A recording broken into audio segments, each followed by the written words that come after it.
I'm looking at another game by Mikhail Tal, and one that perhaps isn't so typical of what one thinks of when one thinks of a Tal win, but it shows that Tal was capable of playing many different styles. So, this game was from 1958, the World Student Team Championships, and the match between the Soviet Union and Yugoslavia, and Tal has the white pieces here, and he's playing against Djurasevic. Now, Djurasevic has just played the bishop back to c7, and well, Tal annotates this game in his book, The Life and Games of Mikhail Tal, and he writes that, well, I should say he exchanged on c7 here, but he writes that Queen g7 was possible,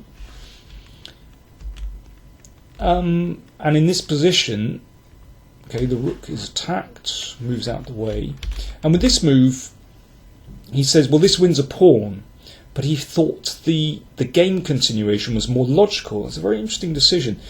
Okay, well, let's just take a little look at what's going on here. The point is that this h-pawn is going to drop. For example, if, let's say, the bishop moves here, then just bishop a5, and it's very difficult to prevent this move, and the h-pawn drops. All white's pieces are very, very active.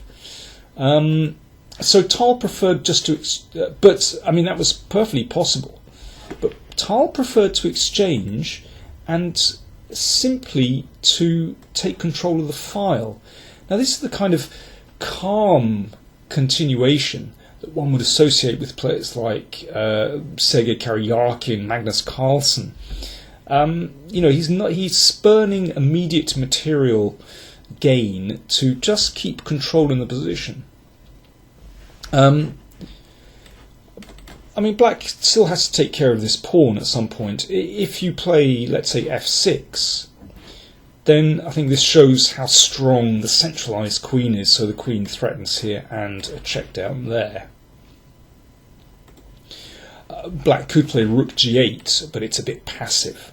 I can imagine that black would be concerned about moves like a4, just to sort of chip away at these pawns. So I think understandably black played rook d8, wanting to sort of clear the situation straight away. If queen g7, of course, then queen takes f4 check. So white has to exchange all the pieces. But I'm sure that Tal would have calculated this endgame before he played to just control the open file. He would have realised that this was winning. The basic idea is that white has a queenside pawn majority. If he can create a pass pawn, deflect black's king over here, then white's king is going to head towards these pawns here. That's the basic idea. Of course, the details you have to get right, and that's not so simple. So let's take a look at some of the details. Well, black played king d7 here, but if instead he played g5, then this is interesting. White plays h3 and then creates pass pawn with g3 and h4. Then he creates pass pawn with b3 and c4, so black's king can't control both, and then white's king will simply deal with the two connected pass pawns in the middle. It's fairly easy. The reason you have to play h3 first is if you play g3, then of course black can squash those. But h3 wins. Okay, king d7 instead was played in the game, king d6, and now Tal starts the process of creating a pass pawn on the queen side.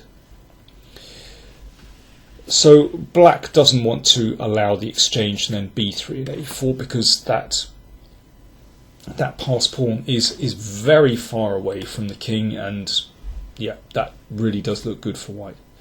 So black exchanged, slightly drags the king away from the king side, and black thinks, well, this is his moment before white goes too far with this one.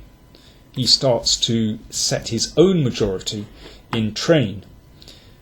So this was taken. Now, Tal has clearly foreseen a way to win, and we're going to look at that in a second, exactly what happened in the game, and it was perfect. But he could also play king c5 in this position, and this uses such a typical theme in king and pawn endgames. You want to try to queen and with check, and basically moving the king to c5 prevents black's king retreating to d6, and then you create a pass pawn on the b file and you queen with check, and this is winning. Tal found another way. He played b4 and b5. This is also actually very straightforward. And after the exchange, black played f4. Okay, and now I'm going to hand it over to you again. If you were playing white, could you calculate this through to the finish? I'm going to give you a little moment where if you want to hit the pause button on the video, then please do so, and try and work it out in your head. White to play and win in this position.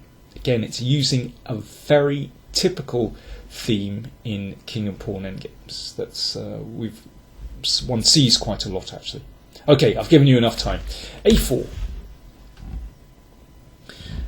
Well, black is not going to be able to stop this pawn, so he gets his pawn majority going. a5.